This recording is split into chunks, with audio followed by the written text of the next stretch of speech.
رب اشرح لي صدري ويسر لي أمري واحلل عقدة من لساني يفقهوا قولي واجعل لي وزيرا من أهلي۔ معزز سامعات، السلام علیکم ورحمۃ اللہ وبرکاتہ۔ دوسری بیعت عقبہ دراصل اسلامی تاریخ کی سنگ میل تھی، جس کے بعد اب حالات کا رخ بدلنا تھا، لیکن ابھی اس میں کچھ وقت درکار تھا۔ بیعت مکمل ہو گئی تو رسول اللہ صلی اللہ علیہ وسلم نے اہل یثرب کو اپنے درمیان ہر خاندان سے ایک ذمہ دار کو آگے کرنے کی تجویز رکھی تاکہ وہ اپنے خاندان کا مکلف ہو۔ اہل یثرب نے رسول اللہ صلی اللہ علیہ وسلم کی تجویز کے مقصد کو سمجھا اور فوراً اپنے درمیان 12 نقیب آگے کر دیے، جس میں 9 خزرج کے اور 3 اوس کے تھے۔ 12 نقیبوں کے نام یہ ہیں: اسد بن زرارہ، سعد بن ربیعہ، عبداللہ بن رواحہ، رافع بن مالک، برا بن معرور، عبداللہ بن عمرو، عبادہ بن صامت، سعد بن عبادہ، منذر بن عمرو خزرج سے، اسید بن حذیر، سعد بن خشیمہ اور رفاعہ بن عبد المنذر۔ جب نقیب مقرر ہو چکے تو رسول اللہ صلی اللہ علیہ وسلم نے ان نقبہ سے ایک عہد لیا: آپ لوگ اپنی قوم کے جملہ معاملات کے کفیل ہیں، جیسے حواری حضرت عیسیٰ علیہ السلام کے کفیل تھے، اور میں مسلمانوں کا کفیل ہوں۔ ان سب نے عہد پورا کرنے کی حامی بھری۔ جس وقت جمرہ عقبہ میں یہ عہد و پیمان ہو رہے تھے، اللہ کے انصار چنے جا رہے تھے، شیطان میں سے ایک کو اس معاہدے کی خبر مل گئی۔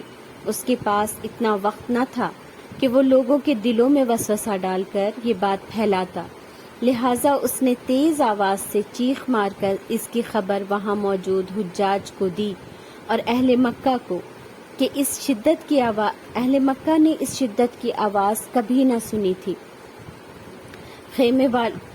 اس نے پکارا: خیمے والوں، محمد صلی اللہ علیہ وسلم کو دیکھو، اس وقت بے دین اس کے ساتھ ہیں اور تم سے لڑنے پر جمع ہیں۔ اس کی آواز پر رسول اللہ صلی اللہ علیہ وسلم نے فرمایا: یہ اس گھاٹی کا شیطان ہے۔ واللہ، اللہ کے دشمن، سن، اب میں تیرے لیے جلد ہی فارغ ہو رہا ہوں۔ لوگوں سے آپ نے فرمایا کہ وہ خاموشی سے اپنے ڈیروں میں لوٹ جائیں۔ شیطان کی آواز سن کر سعد بن عبادہ نے فرمایا: اس ذات کی قسم جس نے آپ صلی اللہ علیہ وسلم کو حق کے ساتھ مبعوث فرمایا ہے، آپ چاہیں تو ہم کل ہی اہل منا پر اپنی تلواروں سے ٹوٹ پڑیں۔ آپ نے فرمایا: ہمیں اس کا حکم نہیں دیا گیا، بس آپ سب اپنے ٹھکانوں میں واپس چلے جائیں۔ اس کے بعد تمام اہل یثرب اپنے اپنے خیمے میں لوٹ گئے۔ صبح تک یہ خبر چمگوئیاں بن کر قریش کے کانوں تک بھی پہنچ گئی۔ وہ اہل یثرب کے مشرکین کے پاس اس کی تصدیق کے لیے آئے کہ آپ ہم سے جنگ کے لیے محمد سے بیعت کر رہے ہیں، لیکن مشرکین یثرب کو اس بیعت کے بارے میں کچھ خبر نہ تھی۔ وہ یکسر اس رات کے واقعے سے انجان تھے، لہٰذا کافی دیر تک وہ انہیں اس خبر کے جھوٹے ہونے کی یقین دہانی کراتے رہے، اور ان میں سے جو مسلمان تھے انہوں نے خاموشی اختیار کی، کیونکہ اہل مکہ ہر ایک سے نہیں پوچھ رہے تھے۔ حکمت کا تقاضا یہی تھا کہ وہ اپنی زبانیں بند رکھیں۔ قریش کافی حد تک مطمئن ہو گئے تھے، لیکن جب حجاج روانہ ہو چکے تو اس خبر کی تصدیق ہو گئی۔ انہوں نے اپنے تیز رفتار سوار ان کے پیچھے دوڑائے۔ اہل یثرب کے باقی تمام افراد نکل چکے تھے، بس سعد بن عبادہ اور منذر بن عمرو ابھی گزر رہے تھے۔ سوار نے ان تک پہنچنے کی کوشش کی، وہ دونوں بھی ان کے ارادے کو سمجھ گئے۔ سوار نے ایڑ لگائی، منذر بن عمرو فرار ہونے میں کامیاب ہو گئے، لیکن سعد بن عبادہ ان کے ہاتھ آ گئے اور انہیں مارتے پیٹتے مکہ لے آئے۔ لیکن جب اس بات کی خبر مطعم بن عدی اور حارث بن حرب کو ہوئی تو ان دونوں کے قافلے مدینے سے سعد بن عبادہ کی پناہ میں ہی گزرتے تھے، لہٰذا انہوں نے مشرکین کے چنگل سے ان کی رہائی کروائی۔ اس طرح سعد بن عبادہ کی نیکیاں ان کے کام آ گئیں۔ ادھر اہل یثرب کو جب سعد بن عبادہ کی گرفتاری کا پتہ چلا تو وہ مکہ پر حملہ کرنے کا مشورہ کر ہی رہے تھے کہ انہوں نے دیکھا کہ ساتھ خیریت کے واپس آ رہے ہیں۔ اس طرح یہ کشمکش بغیر کسی نقصان کے حل ہو گئی اور وہ سب ساتھ خیریت کے مدینہ لوٹ گئے۔ دوسری بیعت عقبہ کے ساتھ ہی مسلمانوں کے لیے مدینہ ہجرت کرنے کی راہیں کھل گئی تھیں، لیکن ہجرت خود میں کوئی آسان فیصلہ نہیں تھا۔ اپنے تمام مال و اسباب کو یہیں چھوڑ کر صرف جان بچا کر جانا تھا۔ اس میں بھی اس بات کا یقین نہ تھا کہ جان بچ ہی جائے گی، بلکہ وہ کہیں بھی ہلاک ہو سکتے تھے۔ پھر جس شہر وہ جا رہے تھے وہاں کن حالات اور مشکلات کا سامنا ہوگا، بغیر مال و تجارت کی زندگی کیسے گزرے گی، اس کا بھی اندازہ نہ تھا۔ غرض فی الوقت خسارہ ہی خسارہ اور نامعلوم منزل کا سفر تھا۔ لیکن جس چیز نے انہیں یہ فیصلہ کرنے میں مضبوطی عطا کی وہ تھا اپنے دین پر عمل کرنے کی آزادی کا حاصل ہونا اور آخرت میں جنت اور کامیابی کا وعدہ۔ ان کے لیے یہ سودا گھاٹے کا نہ تھا۔ یہ وہ سچے لوگ تھے جنہوں نے اپنی جان و مال کے بدلے جنت خریدنے کا پکا ارادہ کر لیا تھا۔ ان کے لیے رب کی رضا سارے فائدوں سے بڑھ کر تھی۔ کہا جاتا ہے سب سے پہلے جس کنبے نے ہجرت کی وہ ابو سلمہ، ام سلمہ اور ان کے ننھے شیر خوار بیٹے سلمہ تھے۔ حضرت ام سلمہ اور ان کے شوہر ابو سلمہ نبی صلی اللہ علیہ وسلم پر اس وقت ایمان لائے تھے جب مکہ کے قریش مسلمان ہونے والوں کو بری طرح ستا رہے تھے۔ اس کے بعد ہجرت کا حکم ہوا تو ابو سلمہ رضی اللہ عنہ اپنے اہل و عیال سمیت ہجرت کے لیے نکل پڑے۔ اپنی ہجرت کا حال ام سلمہ خود بیان کرتی ہیں۔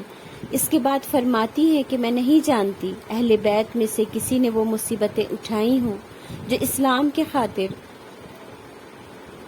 خاندان ابو سلمہ کو جھیلنی پڑی۔ اپنی ہجرت کی درد بھری کہانی اس طرح سناتی ہیں کہ جب ابو سلمہ نے مدینہ جانے کا فیصلہ کیا تو ان کے پاس ایک ہی اونٹ تھا۔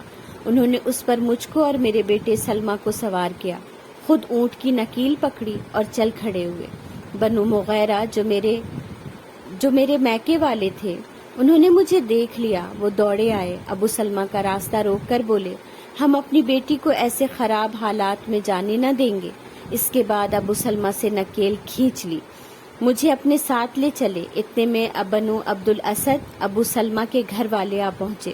انہوں نے میرے بچے سلمہ پر قبضہ کر لیا اور بولے اگر تم اپنی لڑکی کو شوہر کے ساتھ نہیں جانے دیتے تو ہم اپنے بچے کو تمہاری لڑکی کے پاس نہ چھوڑیں گے۔ وہ بچے کو لے کر چلے گئے۔ اب میں، میرے شوہر، ابو سلمہ اور میرا بچہ تینوں ایک دوسرے سے جدا ہو گئے تھے۔ اس صدمے سے میرا برا حال ہو گیا۔ ہجرت کا حکم ہو چکا تھا، اسی لیے ابو سلمہ مدینہ چلے گئے، میں اکیلی رہ گئی۔ میں ہر روز صبح کو گھر سے نکلتی، ایک ٹیلے پر جا بیٹھتی اور رویا کرتی۔ اس طرح روتے ہوئے تقریباً 1 سال ہو گئے۔ ایک دن بنو مغیرہ کے ایک شخص نے جو میرا رشتہ دار تھا مجھے روتے دیکھا تو اسے ترس آ گیا۔ اس نے خاندان والوں کو جمع کیا اور ان کے سامنے ایک تقریر کی، آپ لوگ اس مسکین کو کیوں نہیں چھوڑ دیتے جس کو آپ لوگوں نے اس کے شوہر اور اس کے بچے سے جدا کر دیا ہے۔ اس نے میرا حال کچھ اس درد بھرے لہجے میں بیان کیا کہ میرے میکے والوں کو مجھ پر رحم آ گیا اور انہوں نے مجھے جانے کی اجازت دے دی کہ میں مدینہ جا سکتی ہوں۔ ابو سلمہ کے گھر والوں نے یہ سنا تو انہوں نے میرے بچے کو بھی میرے حوالے کر دیا۔ میں نے اونٹ پر کجاوا کسا، سلمہ کو گود میں لیا، سوار ہوئی اور تنے تنہا مدینہ کی طرف چل پڑی۔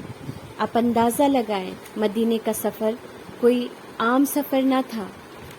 اس کی مسافت تقریباً 500 کلومیٹر تھی اور ایک عورت تنے تنہا اس کی طرف جانے کو نکل کھڑی ہوئی تھی۔ یہ خدا کا فضل و کرم تھا کہ ریگستان میں راستہ بھولنے سے میں بچ گئی اور تنعیم پہنچ گئی۔ وہاں مجھ کو عثمان بن طلحہ ابن ابی طلحہ مل گئے۔ انہوں نے حال پوچھا، میں نے اپنا ارادہ بیان کیا۔ جب ان کو معلوم ہوا کہ میں تنہا سفر کر رہی ہوں تو انہوں نے میری اونٹ کی نکیل پکڑ لی اور ہاتھ سے کھینچتے ہوئے آگے آگے چلنے لگے۔ خدا جانتا ہے مجھے عثمان سے زیادہ شریف آدمی عرب میں نہیں ملا۔ جب منزل آتی ہمیں ٹھہرنا پڑتا تو وہ کسی درخت کی آڑ میں ہو جاتے۔ چلنے کا وقت ہوتا تو اونٹ کو تیار کر کے لے آتے، اور جب میں اطمینان سے بیٹھ جاتی تو اونٹ کی مہار پکڑ کر آگے آگے چلنے لگتے۔ راستے بھر یہی طریقہ رہا۔ مدینہ پہنچ کر بنی عمرو بن عوف کی بستی یعنی قبا جب نظر آیا تو عثمان نے مجھ سے کہا تمہارا شوہر اسی گاؤں میں ہے۔ یہ کہہ کر وہ مکہ واپس ہو گئے۔ ابو سلمہ قبا میں ٹھہرے ہوئے تھے۔ میں اللہ کا نام لیتی ہوئی قبا میں داخل ہوئی اور ابو سلمہ رضی اللہ عنہ مجھے مل گئے۔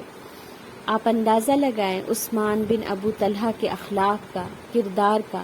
وہ مسلمان نہیں ہوئے تھے، اس لیے ہمیں ہمیشہ یہ بات یاد رکھنی چاہیے کہ مکہ کے لوگوں کے اندر اللہ نے وہ اوصاف ڈالے تھے کہ جب وہ ایمان لاتے تو وہ ایک بہترین مومن بن جاتے تھے۔ الحمدللہ۔ غرض جتنے مہاجر اتنی ہی سرفروشی کی بے مثال کہانیاں، ہر ایک کی ہجرت دوسرے سے پرمشقت، ایمان افروز اور اپنے آپ میں رب کی محبت اور اس کے دین کے لیے اپنا سب کچھ لٹا دینے کا حوصلے کی بہترین مثال تھی۔ ان تمام اوقات میں ام سلمہ نے کبھی اللہ سے شکوہ نہ کیا، نہ ہی اپنے شوہر کو برا بھلا کہا کہ وہ انہیں چھوڑ کر مدینہ چلے گئے، کیونکہ وہ جانتی تھی کہ آزمائش پر پورا اتر کر ہی رب کے حضور وہ اپنے ایمان کو سرخرو کر سکتی ہیں۔ سو انہوں نے وہی کیا۔ سلام ہو ایسی ماؤں پر اور ان کے حوصلوں پر جنہوں نے ہمارے لیے قربانی کی بہترین مثال قائم کر دی، جس پر چل کر ہم بھی اپنے ایمان کو سرخرو کر سکتے ہیں، اپنے رب کو راضی کر سکتے ہیں۔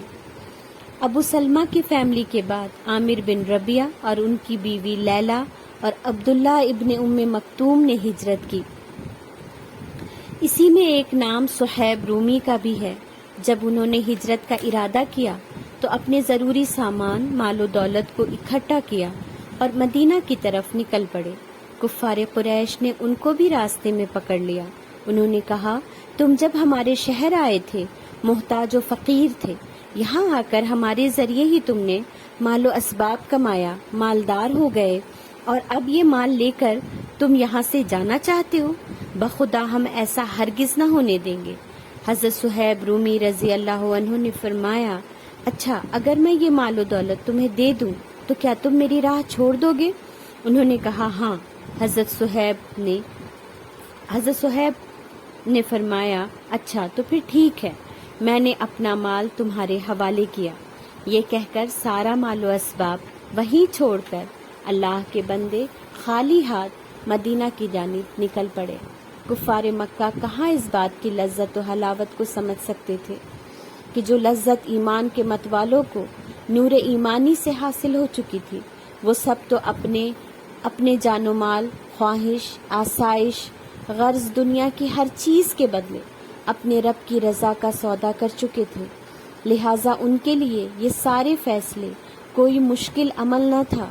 رسول اللہ صلی اللہ علیہ وسلم کو جب ان تمام باتوں کا علم ہوا تو آپ نے فرمایا صہیب نے نفع اٹھایا، صہیب نے نفع اٹھایا۔ یوں مسلمان جن حالات میں تھے اپنے مطابق وسائل استعمال کر کے ہجرت کی منصوبہ بندی کر رہے تھے۔ بعض اپنی فیملی کے ساتھ جا رہے تھے، بعض چھوڑنے پر مجبور تھے، بعض رات کی تاریکی میں چھپتے چھپاتے اور بعض دن کی روشنی میں۔